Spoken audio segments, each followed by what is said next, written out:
Labas. Šiandien noriu pakalbėti apie nelygybių vaizdavimą. Jeigu nežinai, kaip spręsti nelygybės ir kelia klausimų pas nelygybių sprendimas, viskas labai gerai. Apačioje surasi nuorodą aprašyme ir komentaruose, kaip surasti daugiau lygčių ir nelygybių. Nelygybė labiau video ir kaip jas spręsti. O dabar mokysimės tik tai vaizduoti nelygybės, kai mes jas jau išsprendžiame. Puiku. Taigi, nelygybių vaizdavimas. Kai kam tai yra kebli tema, bet neišsigąsk. Tai nebus labai baisi tema. Visų pirma, mes kai sprendžiame nelygybę, gauname kažkokį atsakymą. Pavyzdžiui, x yra daugiau arba lygu už 8. Puiku. Ir kaip mes tai vaizduojame? Mes nusibrėžiam skaičių tiesę. Puiku. Pažiūrėjom, kad čia yra x reikšmės. Čia visur yra x reikšmės. Tai yra x apibrėžimo sritis. Ir kad galėtume pasižymėti, išspręsti ir išsiaiškinti, kaip veikia, koks yra apibrėžimo sritis, kokie yra atsakymai mūsų x, mes pasižymime skaičių, su kuriuo lyginame skaičių tiesėje. Pavyzdžiui, dabar lyginame su 8 ir mes 8 ir nusibrėžiame, pasižymime skaičių tiesėje. Jeigu 8 būtų nedaugiau lygų, o tik tai daugiau, mes žymėtume tuščiu rutuliuku. Taigi svarbu žinoti, jeigu mes turime x yra daugiau už 3, mes žymime tuščią burbuliuką. Jeigu x yra daugiau arba lygu už 3, mes pasižymime užpildytą burbuliuką, gerai? Va, esminis skirtumas. Jeigu tik daugiau ir x ir trejetas neįeina į atsakymus, trejetas nėra sprendinys, mes trejeto nežymime. Jeigu trejetas yra sprendinys, mes jį užtušuojame, reiškia, jisai yra pažymėtas kaip atsakymas. Puiku. O dabar grįžtame prie vaizdavimo. Puiku. Tai mes tą išsiaiškiname. Daugiau už 8 mes pažymime daugiau lygų. Taip pat mes galime pažymėti kaip apibrėžimo sritį. Ne tik brėždami vizualiai skaičių tiesą, bet ir užrašydami, kam priklauso x. Ir mes rašome, kad x priklauso, tai yra priklausimo ženklas matematikoje. Ir mes pažymime, kad nuo 8 iki plius begalybės. Matome, mums nebūtina žymėti pliuso prie 8, nes mes suprantam, kad čia teigiamas skaičius, jeigu būtų neigiamas, būtų minusas, ne?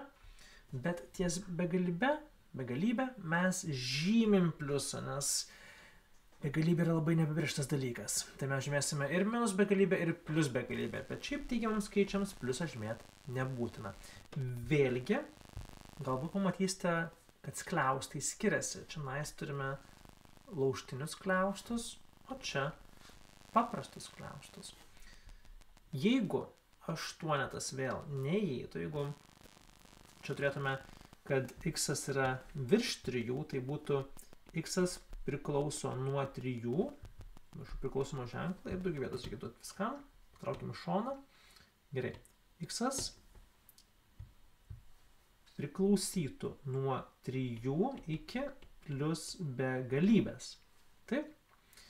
O jeigu būtų tiktų kaip atsakymas, jeigu x būtų kaip atsakymas, jeigu mes galėtume užrašyti kaip atsakymą, tada turėtume, kad x yra nuo 3 iki plius begalybės.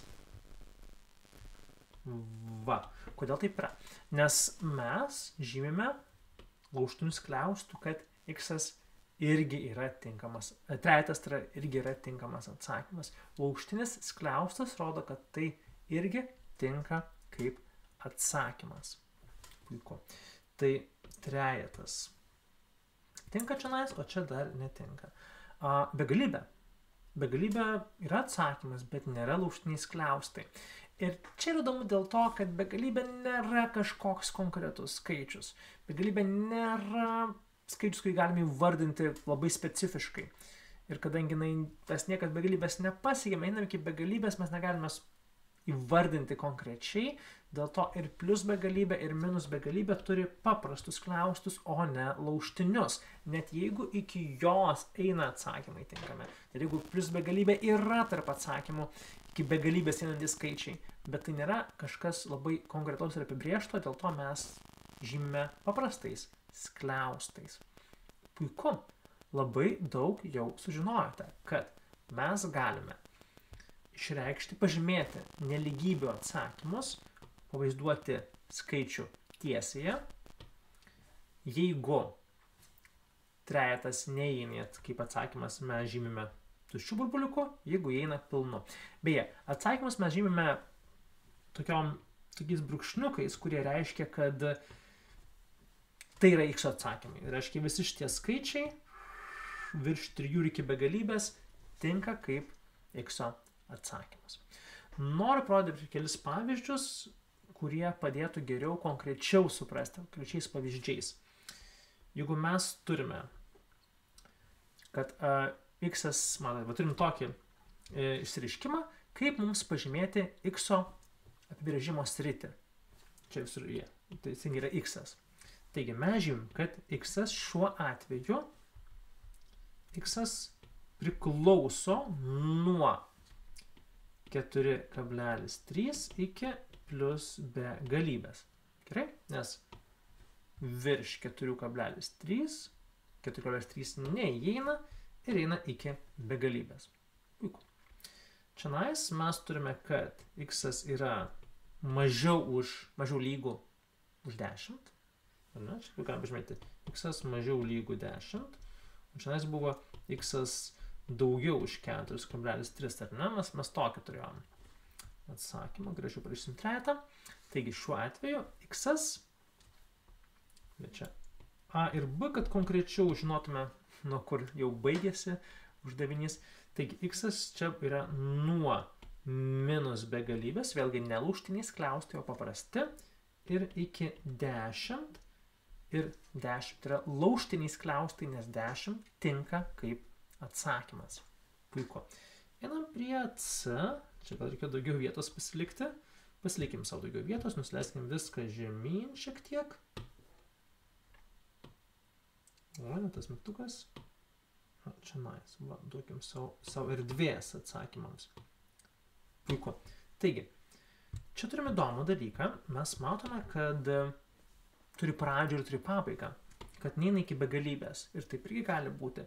Tai šiuo atveju mes matome, kad x priklauso nuo minus 3 ir įeina minus 3 kaip atsakymas ir iki 6. 6 neįeina, nes nėra užtušuota. Puiku. Ir paskutinis yra, mes kažkas nepabraukia. Baisu. Ir mes turime, kad x šiuo atveju D variante yra jo apibrėžimo sritis nuo 2/3, matote, 2/3, neužtušuota, iki 6,3, irgi neužtušuota.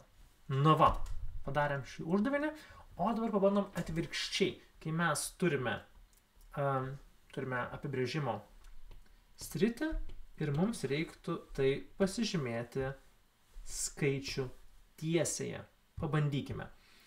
Vėlgi, mes visus skaičius, kurie mums duoti, turėtume susižymėti skaičių tiesėje. Pavyzdžiui, pirmu atveju mums duota tiesiog minus 3. Minus 3 yra nelaužtiniai skliaustai, dėl to mes neužtušuojame minus trejeto, galim pažymėti minus 3 ir tinka visi skaičiai nuo minus 3 iki plius begalybės, reiškia, mes tiesiog tęsime iki plius begalybės šitas puikias linijas. Puikiai mums pavyko. Gerai. Ir važiuojame toliau prie B uždavinio. Jau pato, po truputį vis sunkės ir noriu kaip dėmesį, kad iš karto abu matytume. Čionais yra laužtiniai skliaustai, ką mes jau suprantame ir mokame spręsti. Taigi pažymime pilnai užtušuojame 7,3 ir mes galime pažymėti, kad tai yra visi mažesni, matote, nuo minus begalybės iki 7,3. Na va, jeigu turim tokį veiksmą, kad x priklauso nuo minus 3 iki 3, čia viskas yra x apibrėžimas rytis, mes tiesiog pažymime abu skaičius. Minus 3 ir 3. Tada žiūrime, minus 3 neįeina, neužtušuojame, 3 įeina, mes trejetą užtušuojam pilnai. Ir visi atsakymai yra tarp šitų dviejų skaičių. Nuostabu, mes tą irgi galime šitaip pasižymėti. Na ir paskutinis yra toksai truputį ilgesnis. Labai smagu, mes turim tokį ilgesnį. Ir mes galim viską pasižymėti. Žiūrėkite, mes turim 4 skaičius, minus 4, 6, 8, 100. Aš visus juos 4 pasižymėsiu. 6, 8, kur nors čia ir 100. Aš matote, ne visai iš tikrųjų juos lygiais tarpais pažymėjau. Būtų sunku žymėti lygiais tarpais, jeigu mes turėtume, pavyzdžiui, 100. Ir prieš labai ilgą juostą. Tai galime netgi šitai pasižymėti, kad daug ilgesnė yra kur kas juosta, bet nemanau, kad būsite nubausti už tiesiog nebūtinai atitinkamų tarpų žymėjimą. Vėlgi, mes pažiūrime, kurie skliaustai yra laužtiniai. 6 yra laužtinis skliaustas, taigi 6 įeina kaip atsakymas ir matom, kad x yra nuo minus 4 iki 6, taigi nuo minus 4 iki 6 ir nuo 8 iki 100. Nuo 8 iki 100. Na va, taip ir pažymėtume šitos x sprendinius. Va. Kiek mes puikiai šiandien padarėme, puikiai padirbėjome. Ačiū už pamoką, tikiuosi, kad nelygybės jau mažiau gąsdina. Jeigu nori truputį teorijos, kaip prieiti prie šito atsakymo, tai spausk nuorodą čionais į nelygybių sprendimą. Ačiū ir iki.